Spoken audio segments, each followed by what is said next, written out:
வணக்கம் வீவர்ஸ். கதை பகுதியில் ஒரு பக்க கதைகள், சிறுகதை எல்லாம் சொல்லிட்டு வரேன். இந்த வீடியோவில் சிறுகதை தொகுப்பு வாசிக்கப் போகிறேன். இந்த தொகுப்பில் கதைகளை திருமதி உமா அபர்ணா அவர்கள் எழுதியிருக்கிறார்கள். பெக்கிட்ரம் டேல்ஸின் துணை நிர்வாகியுமான இவரது சிறப்புகள் டிஸ்கிரிப்ஷன் பாக்ஸில் கொடுத்துள்ளேன், பார்க்கவும். கண்ணாடி என்னும் இப்புத்தகத்தின் கதைகள் உங்களுக்கு ஒவ்வொன்றாக படித்து காட்டுகிறேன், கேட்டு ரசியுங்கள். நன்றி. கதைக்கு போகலாமா? வாங்க. முதலில் அர்த்தநாரீஸ்வரர். வாசலில் ஏதோ சப்தம் கேட்டது. எட்டி பார்த்த அம்மா தன் அறைக்குள் நுழைந்தாள். அம்மா, உன்னை பார்க்க எதிர்த்த வீட்டு மாலதி மேடம் வந்திருக்காங்க. தெரியும், நான் தூங்கிட்டு இருக்கேன்னு சொல்லு. சரிம்மா. அவளுக்கு புரிந்தது. மனோகர் பக்கத்து அறையில் ஏதோ எழுதி கொண்டு இருந்தான். எங்கே உங்க அம்மா? தூங்குறாங்க என்றாள் குழலி. பாவம், உங்களுக்கு இந்த சோதனை. என்ன முடிவு எடுத்திருக்கீங்க என்று கேட்டாள் மாலதி. மேடம், உங்க பெரிய பையன் சரியாக படிக்காம இப்பவும் ஊரை சுற்றி கொண்டுதான் இருக்கானா? சரி, எனக்கு ரொம்ப வேலை இருக்கு என்று கூறி கிளம்பினாள் மாலதி. அவள் போனதும் வெளியே வந்து மகளை கட்டி அணைத்தாள் அம்மா. இந்த காலத்து பசங்களான உங்களுக்கு இருக்கும் புத்திசாலித்தனம் எங்களுக்கு இல்லை. ஏனம்மா நாம் பயப்பட வேண்டும்? அண்ணா என்ன தவறு செய்து விட்டான் என்று மனோகரின் காதில் விழாதவாறு மெதுவாக பேசினாள் குழலி. மனோகர் அவர்கள் வீட்டின் மூத்த பையன். அவனுக்கு பின் குழலி. அம்மா, இந்த முறையும் நான் தான் ஓட்டப்பந்தயத்தில் முதல் என பின்னால் வந்து கட்டி கொண்டான் மனோகர். அப்படியா என் தங்கம், என் பட்டு என்று கொஞ்சினாள் அம்மா.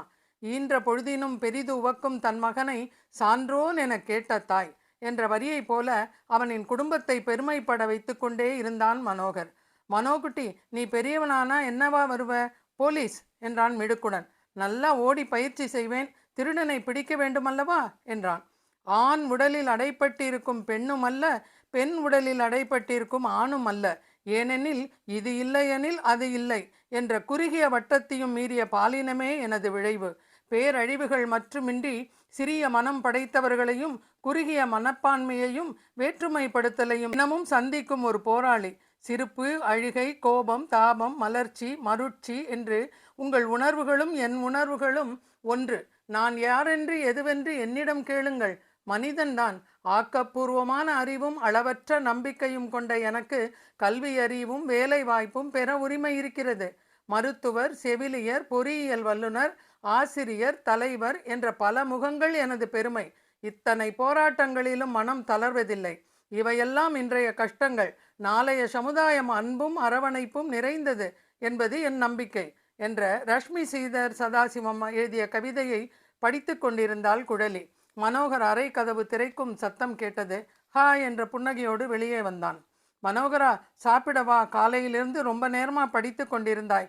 உன்னை தொந்தரவு செய்ய மனமில்லை. வா, அப்பாவும் வந்துவிட்டார். அம்மா, என்னுள் இருக்கும் பாலியல் மாற்றத்தை ஏற்றுக்கொண்ட நீங்கள் ஏன் என்னுடைய புது பெயரான மனோகரியை கூப்பிட மறுக்கிறீர்கள்? அப்படியே கூப்பிட்டு பழகிவிட்டது. இனி மனோகரி என்றே கூப்பிடுகிறோம். மனோகரி தனது 21ஆம் வயதில் பெற்றோரிடம் தான் உடலளவில் ஆணாக இருந்தாலும் மனதளவில் பெண்ணாக இருப்பதை வெளிப்படுத்தினாள். அவள் அப்பா அம்மா அழுது கோபப்படுவார்கள் என நினைத்தாள். நடந்ததே வேறு. அவள் அருகே வந்து தலை தடவி முத்தமிட்டார்கள். எப்படி இருந்தாலும் நீ எனது குழந்தை என்றாள் அம்மா. அவள் தந்தையும் எங்களுக்கு உன் மகிழ்ச்சியே எங்கள் மகிழ்ச்சி என்றார். தங்கையோ அவள் கையுடன் கைகோர்த்து தன் அன்பை வெளிப்படுத்தினாள். அவளுக்கு மனநல ஆலோசனை மற்றும் அறுவை சிகிச்சை முடிந்தது. தனது தீரா காதலான காவலர் பதவிக்காக தமிழ்நாடு சீருடை பணியாளர் தேர்வாணையத்திற்கு விண்ணப்பித்தாள். அப்பொழுதுதான் பிரச்சனைகள் ஆரம்பித்தது. விண்ணப்பத்தில் ஆண் பெண் என்ற 2 பெட்டிகள் மட்டுமே இருந்ததால் வழக்கு மன்றத்திற்கு போய் வழக்கில் வெற்றி பெற்றாள். மறுநாள் தேர்வு எழுத வேண்டி முன்னராகவே தயாராகி பெற்றோரிடம் விடை பெற்று கிளம்பினாள். ஆல் த பெஸ்ட் மனோகரி என்றாள் தங்கை. எழுத்து தேர்விலும் உடல் தகுதி தேர்விலும் வெற்றி. பல தடைகளை தகர்த்து எறிந்து வெற்றி பெற்றாள் மனோகரி. சென்னை காவல்துறையின் பயிற்சி அகாடமியில் ஓராண்டு பயிற்சி பெற்றாள். வரும் வாரம் காவல்துறை ஆய்வாளராக பதவியேற்கப் போகிறாள். திருநங்கைகளுக்கு கல்வி, பெண் சிசு கொலை, பாலியல் வன்கொடுமைகள் ஆகியவற்றை எதிர்த்து போராடுவதே எனது லட்சியம் என்ற மனோகரியின் புகழை பத்திரிகைகளும் சேனல்களும் பாடின. திருநங்கையரை எள்ளி நகையாடிய சமூகம் வாயடைத்து நின்றது.